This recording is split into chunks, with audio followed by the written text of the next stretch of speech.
اندر کا یہ حصہ جس کو آج انگلش چینل کہا جاتا ہے۔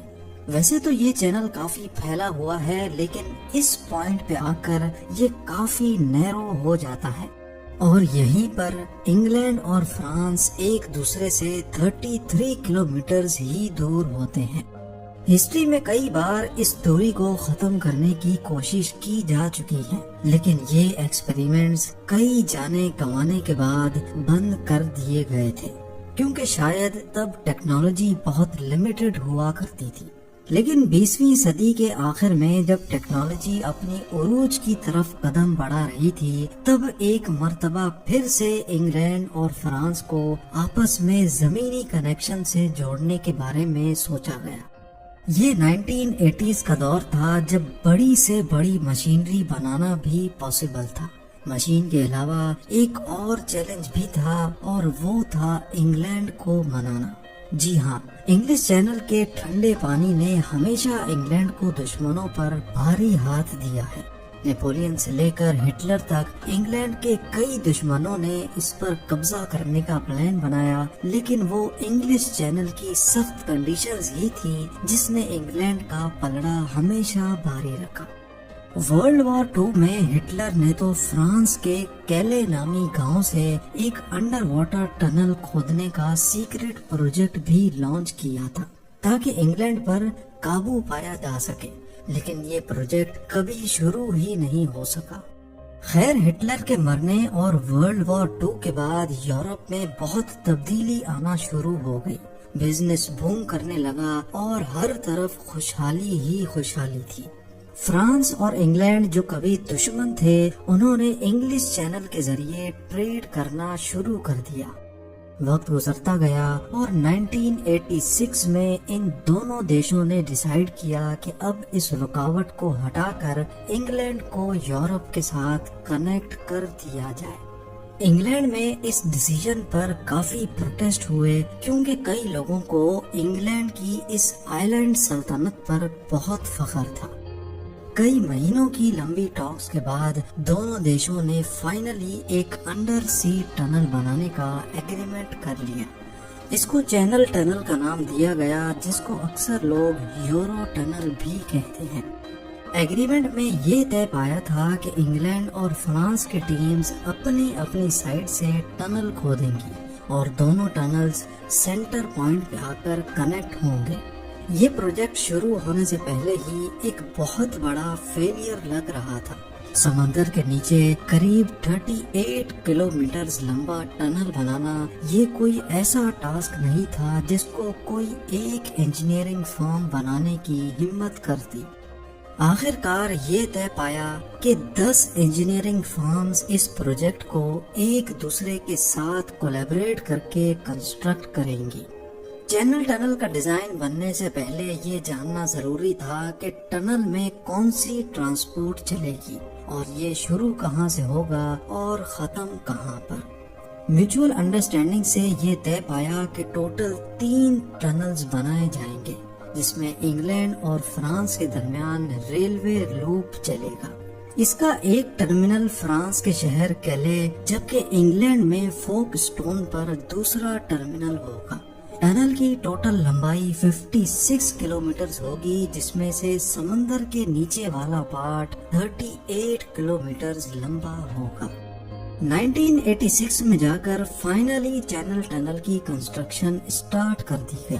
سب سے بڑا مسئلہ جو انجینئرنگ ٹیم کو فیس کرنا تھا وہ تھا ٹنل بورنگ مشین کا، جس کو TBMP کہا جاتا ہے۔ کیونکہ آج سے پہلے ایسا کوئی پروجیکٹ ہی نہیں بنا تھا، اسی وجہ سے اس خاص ڈایا میٹر کا TBM بھی اویلیبل نہیں تھا۔ پہلے اس TBM مشین کو اسکریچ سے بنانا پڑے گا۔ ہزاروں میل دور سیاٹل واشنگٹن میں اس خاص ٹنلنگ مشین کو بنانے کا کام رابنس کمپنی کے سپرد کیا گیا، جو بورنگ مشین بنانے کے ایکسپرٹس ہیں۔ کمپلیٹ ہونے کے بعد یہ دیو قامت مشین 800 فٹ لمبی اور 1500 ٹن وزنی ہوگی۔ اس کا ڈایا میٹر 50 فٹ ہوگا، جس کے آگے ٹنگسٹن کاربائڈ کے کئی سو تیز دھار بلیڈز لگے ہوں گے۔ اس میں لگی ہائیڈرولک لیگز اس کو آگے کی طرف دھکیلیں گی۔ مٹی اور ٹوٹے ہوئے پتھروں کا ملبہ باہر نکالنے کے لیے مشین میں ہی ایک کنویئر بیلٹ لگا ہوگا جو ملبے کو سروس ٹرین تک لے کر جائے گا، اور پھر یہ ٹرین ملبے کو ٹنل سے باہر لے جائے گی۔ یہ ٹنل بورنگ مشین اپنے آپ میں ہی ایک عجوبہ تھی۔ پرانی ٹیکنیک جس میں پہاڑوں کے اندر بلاسٹ کر کے ٹنل بنایا جاتا تھا، اس کے مقابلے میں یہ مشین ڈیولپرز کے لیے ایک بہت بڑی نعمت تھی۔ پر یہ نئی ٹیکنالوجی اپنے ساتھ ڈھیر سارے خطرے بھی لے کر آئی۔ سمندر کے باٹم سے بھی 250 فٹ نیچے بورنگ کے دوران اگر کہیں سے پانی لیک ہو گیا تو اس کا پریشر اتنا زیادہ ہوگا کہ وہ سیکنڈوں میں انسان اور مشین دونوں کو غرق کر دے گا۔ سروے سے معلوم پڑا کہ انگلینڈ سائیڈ کے سمندر کے نیچے چاک کی لیئر موجود ہے جو پانی کی لیکیج کو ٹنل میں آنے سے روک پائے گی، پر فرینچ سائیڈ پہ سمندر کے نیچے زمین پہ کافی کریکس ہیں جہاں یہ ٹی بی ایم کام نہیں کر پائے گی۔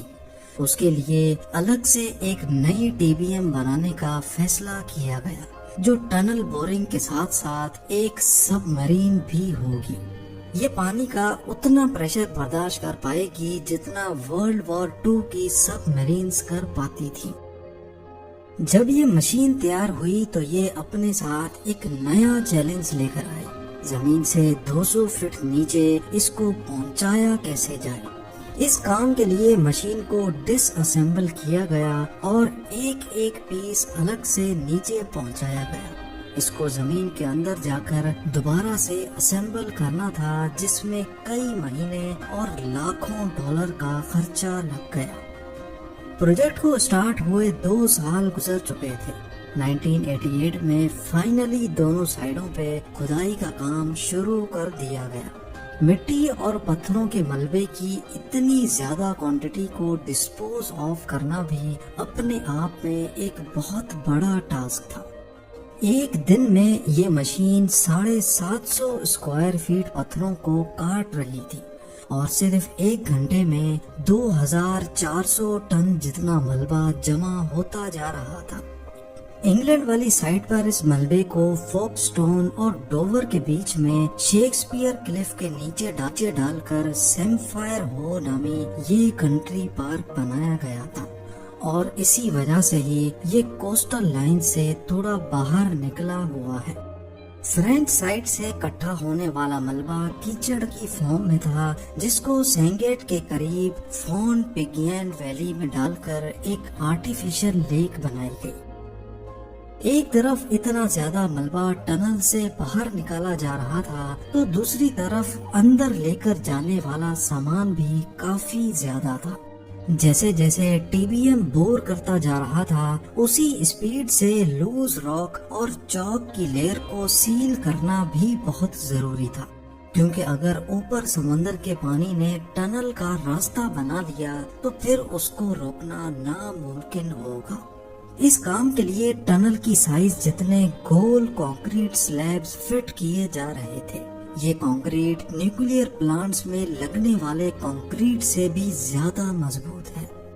ری انفورسڈ اسٹیل سے بنے چینل ٹنل میں قریب 7.5 لاکھ کنکریٹ کے سلیبز استعمال ہوئے۔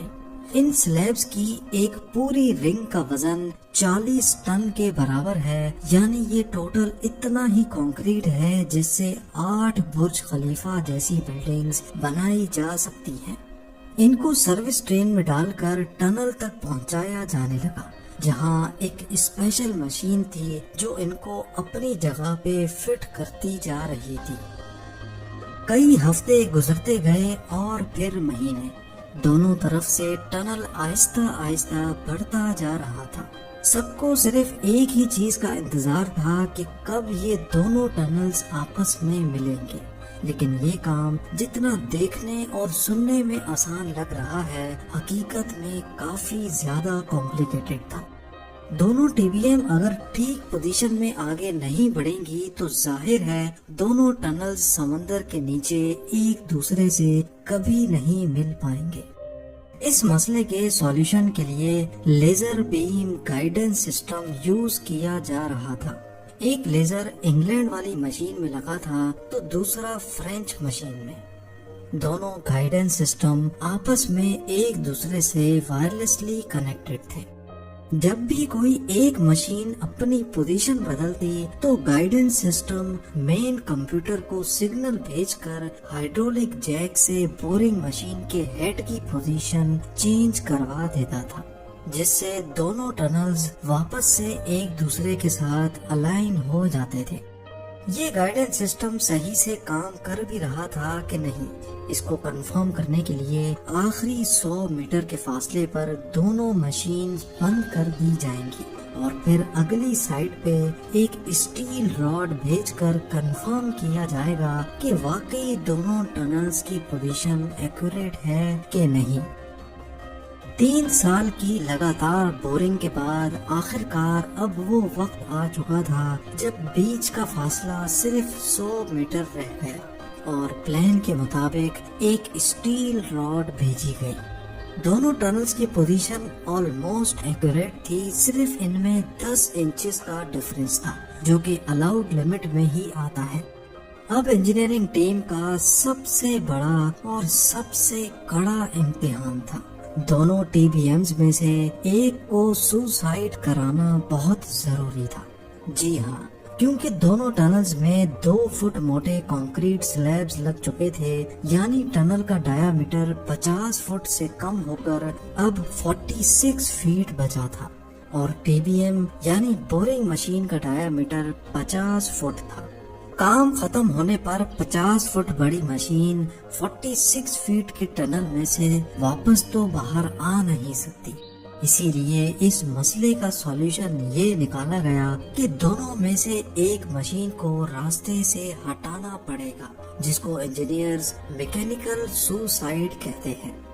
تو یہ بلی چڑھائی گئی انگلینڈ والے ٹی بی ایم پر، اس کا اینگل چینج کر کے اس کو زمین کی طرف کیا گیا اور کئی 100 فٹ نیچے جانے کے بعد اس کو وہیں چھوڑ دیا گیا جہاں آج تک یہ دفن ہوئی پڑی ہے۔ اب کنسٹرکشن کا فائنل مومنٹ قریب آ چکا تھا۔ فرینچ ٹی بی ایم آگے بڑھ کر فائنلی انگلینڈ ٹنل سے جا ملا اور یہاں پہنچ کر فرینچ ٹی بی ایم کو ڈس اسمبل کر کے باہر نکال لیا گیا۔ اب آپ سوچ رہے ہوں گے کہ ڈس اسمبل تو انگلینڈ ٹی بی ایم کو بھی کیا جا سکتا تھا، تو پھر اس کو دفن کیوں کیا؟ اصل میں بورنگ مشین کو ڈس اسمبل کرنے میں جتنا خرچہ ہو رہا تھا اس سے کم خرچے میں نئی مشین تیار ہو جاتی، اس لیے کمپنی پہلے دیکھتی ہے کہ ان کو کون سا آپشن کم نقصان دے گا۔ اس بنا پر یہ فیصلہ کیا جاتا ہے کہ اس کو ہمیشہ ہمیشہ کے لیے دفن کرنا ہے یا پھر واپس باہر نکالنا ہے۔ 13,000 سالوں میں پہلی بار دونوں کنٹریز کے درمیان دوبارہ سے لینڈ کنیکشن بننے جا رہا تھا۔ اس ایونٹ کے لیے جتنے بھی ورکرز کام کر رہے تھے، ہر کنٹری کا ایک ورکر چنا گیا۔ انہوں نے آخری چوک کی لیئر کو مینولی جیک ہیمر سے توڑا اور میڈیا ایونٹ کے لیے ایک دوسرے سے فلیگز ایکسچینج کیے۔